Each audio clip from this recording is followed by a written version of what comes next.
किसी को भगवान को किसी ने देखा ही नहीं है, फिर फोटो कैसे बन जाते हैं? भगवान को किसी ने देखा नहीं है पर फोटो कैसे बन जाते हैं? वाह क्या सवाल है बच्चे का, तालियां होनी चाहिए। बेटा भगवान को किसी ने देखा नहीं है पर भगवान कैसे हैं ऐसा लिखा है ना भागवत जी में, कि भगवान के बाल घुंघराले से हैं, आँखें ऐसी हैं, नाक ऐसी हैं, गाल ऐसे हैं, मुंह ऐसा है, अधर ऐसे हैं, होंठ ऐसे हैं, छाती ऐसी है, भुजा। तो जो जैसे चोर पकड़ने के लिए पुलिस क्या करती है, स्केच बनवाती है ना, उसी तरह ठाकुर जी कैसे हैं सब लिखा हुआ है। उसके बाद सब सुन के ठाकुर जी का वैसे ही हुलिया बनाया, तो ऐसा बना। नहीं भाई साहब अवतार सिंह, आपने बहुत अहम सवाल किया और एक बेहतरीन सवाल किया, और इस सवाल के ज़रिए कुछ लोगों के दिमाग में जो गलतफहमी वो भी इंशाल्लाह दूर हो जाएंगी, और आपके साथ जो गलतफहमी वो भी इंशाल्लाह दूर हो जाएंगी।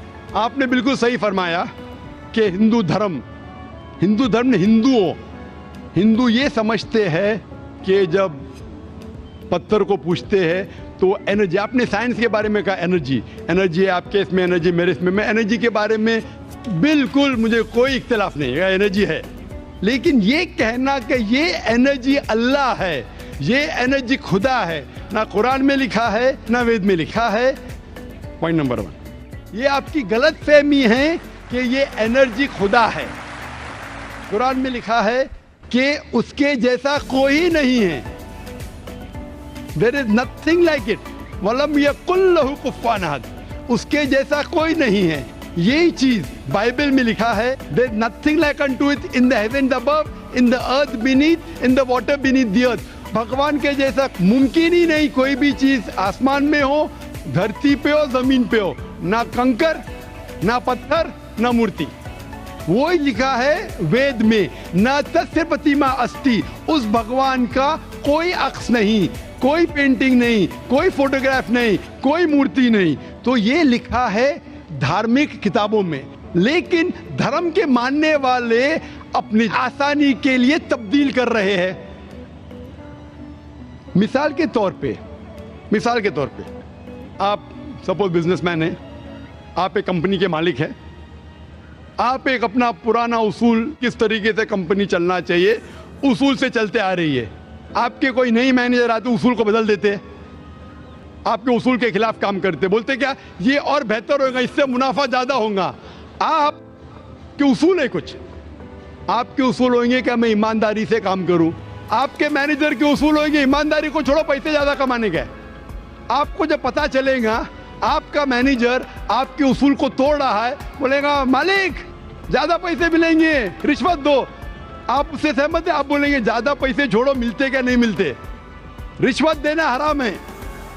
तो इस तरीके से अल्लाह ताला ने बुनियादी बातें कह चुकी है किस तरीके से उस ईश्वर की इबादत करना। अभी इंसान अपनी गलतफहमियों में अल्लाह ताला खुदा ईश्वर की बात छोड़ के खुद के तरीके से इबादत करने लगते हैं, और हम क्या कर रहे हैं, उस अजीम खुदा को गाली देते हैं। हम कहते हैं कि खुदा ने बेटा जना, अस्तगफुरुल्लाह। हम खुदा को उस मूर्ति में ले आते हैं, जब लिखा हुआ है श्वेताश्वेतर उपनिषद में, यजुर्वेद में, न तस्य प्रतिमा अस्ति, उस ईश्वर की प्रतिमा नहीं है, हम मूर्ति बनाते हैं। मिसाल के तौर पे अगर मैं किसी को मदद करता हूं और अगर वो शख्स मुझे जानता नहीं जाकिर कैसा दिखता है, मिसाल के तौर पे श्रीलंका में मैं एक स्टूडेंट को मदद करता हूं, रोज 10,000 रुपये भेजता हूं, उसको पता नहीं जाकिर के साथ क्या करता है, वो कॉकरोच बनाता है, कॉकरोच, और रोज सुबह को बोलता है जाकिर शुक्रिया। जब मुझे पता चलेगा उसने मुझे कॉकरोच बनाया, क्या मुझे खुशी होगी? भले वो मुझे कुछ खाली दिल में कहता था जाकिर शुक्रिया, काफी है, शुक्रिया नहीं भी कहता था चल जाता था, लेकिन मुझे कॉकरोच बनाया, इंसान से कॉकरोच बनाया। मुझे फर्क पड़े ना पड़े, वो तो बेवकूफ बन रहे ना, कैसा बेवकूफ इंसान है। मुझे भले फर्क ना पड़ा, मैं दयालु, जान देना मुझे कॉकरोच में क्या फर्क पड़ा, मैं बोलूँगा क्या बेवकूफ इंसान है, क्या बेवकूफ इंसान है कि कॉकरोच के सामने झुक रहा है। तो इसी तरीके से खुदा ने हर मजहबी किताब में दिखाया हुआ है किस तरीके से उसकी इबादत करे, किस तरीके से उसकी बात माने। हम आते हैं और अपने तरीके से सोचने लगते हैं एनर्जी इज गॉड। कहाँ नहीं लिखा एनर्जी इज गॉड? आपने बिल्कुल आपके सवाल का जवाब खुद आपने दिया। आपने एक मिसाल दी कि हिंदू लोग कहते हैं नमस्ते। नमस्ते का लफ्ज किधर से आता है? आपको शायद पता होगा। नमस्ते आता है इदम नममे से। इदम नममे मतलब मैं आपके सामने झुकता हूं, मैं आपकी इबादत करता हूं, बराबर? इदम नममे आप कहना चाहते मैं आपके अंदर ईश्वर की इबादत करता हूं। मिसाल के तौर पे वो आदमी चोर है, वो गलत काम कर रहा है, बलात्कार कर रहा है, आप उसको ईश्वर बोलेंगे? आप ईश्वर को इतना घटिया समझ गए? वो बलात्कार करने वाले इंसान को बोलते आप ईश्वर है। इससे भाईचारगी बढ़ेगी नहीं घटेगी। वो बलात्कार करने वाले को, वो चोर को, वो डाकू को मैं ईश्वर मान रहा हूं, उसके सामने झुक रहा हूं। अल्लाह को क्यों गाली दे रहे? ईश्वर को क्यों गाली दे रहे? खुदा को क्यों गाली दे रहे? इस्लाम में, इस्लाम की भी आपने मिसाल दी। इस्लाम में हम कहते अस्सलामु अलैकुम। अल्लाह ताला से फरमाते इस इंसान पे सलामती दे। चाहे वो अच्छा इंसान है तो भी सलामती देने की बात अच्छी है, चाहे वो चोर या डाकू हो। मैं बोलूंगा अस्सलामु अलैकुम। मैं कह रहा हूं या अल्लाह, या रब, या खुदा, या ईश्वर, या भगवान, इस डाकू पे रहमत फरमा। कुछ बुरी बात है ना? मैं अल्लाह को गाली दे रहा हूं, उसके लिए दुआ दे रहा हूं कि तू गलत काम छोड़ और सही रास्ते पे आ। अगर मैं उसको खुदा मानूंगा तो खुश हो जाएगा, वो और चोरी करेगा, वो और बलात्कार करेगा। कोई भी धर्म में ये नहीं सिखाता। ये धर्म के मानने वाले अपनी खुद की इजाद करते हैं। इसे कहते हैं इनोवेशन, बिदात।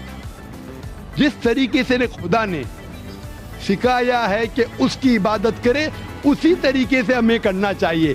तब्दीली लाएंगे। हम समझ रहे हैं कि भाईचारा बढ़ेगा, भाईचारा नहीं बढ़ेगा, भाईचारा घटेगा। लेकिन अगर मैं आपसे कहूंगा अवतार सिंह अस्सलाम वालेकुम, मैं अल्लाह से दुआ करता हूं कि आप पे सलामती हो, आप पे अमन हो, आप मुझे बोलो, इससे भाईचारा ज्यादा बढ़ेगा या कहने से भाई मैं आपको ईश्वर मानता हूं और फिर आपकी बात नहीं मानूं मैं? फिर अगर आप मुझे बोलेंगे चलो भाई शराब पीने चलो, चलो भाई लड़की के साथ रात गुजारेंगे, तो मैं क्या बोलूंगा? अरे मेरे भगवान मुझे बुला रहा है। तो ये कहना अस्सलामु अलैकुम मतलब मैं अल्लाह से दुआ करता हूं कि ये इंसान के ऊपर सलामती हो। अच्छा इंसान पे भी सलामती कहना अच्छी बात है, बुरा इंसान पे भी सलामती कहना अच्छी बात है। तो इस तरीके से इस्लाम में जो ग्रीटिंग है उससे किसी को नुकसान नहीं होता है, ना it is hypocrisy, it is the best way of भाईचारा। और कुरान में कहा गया है सूरह निसा में, सूरह नंबर 4 आयत नंबर 86 में 86, वह इज़ा हुई तुम मतलब अगर कोई आपको सलाम देता है तो आप उससे अच्छा सलाम दो, कम से कम उस जैसा, क्योंकि अल्लाह ताला हिसाब रखता है। मतलब अगर आप अस्सलाम वालेकुम कहेंगे, मुझे कहना चाहिए वालेकुम अस्सलाम व रहमतुल्लाह। अगर आप कहेंगे अस्सलाम वालेकुम व रहमतुल्लाह, मैं कहूँगा वालेकुम अस्सलाम व रहमतुल्लाहि व बरकातहू, और बेहतरीन होना चाहिए या कम से कम यकसा। इसा आप कहेंगे अस्सलाम वालेकुम, वालेकुम अस्सलाम, अल्फाज वही है लेकिन दिल से आ रहा है वालेकुम अस्सलाम, इसमें भी जज्बा ज्यादा है, ये भी बेहतरीन है। तो कुरान में लिखा है कोई भी आपको सलाम करता है उससे बेहतरीन सलाम दो, या उससे बेहतर ना कर सको, कोई कहा अस्सलाम वालेकुम व रहमतुल्लाहि व बरकातहू, कम से कम उतना दो, वालेकुम अस्सलाम व रहमतुल्लाहि व बरकातहू। ये तालीमात है कुरान में, इससे भाईचारा बढ़ता है। तो गलत तरीके से इबादत करना जो वेद के खिलाफ है, कुरान के खिलाफ है, बाइबल के खिलाफ है, ग्रंथ के खिलाफ है, वो करने से भाईचारा नहीं बढ़ेगा बल्कि घटेगा।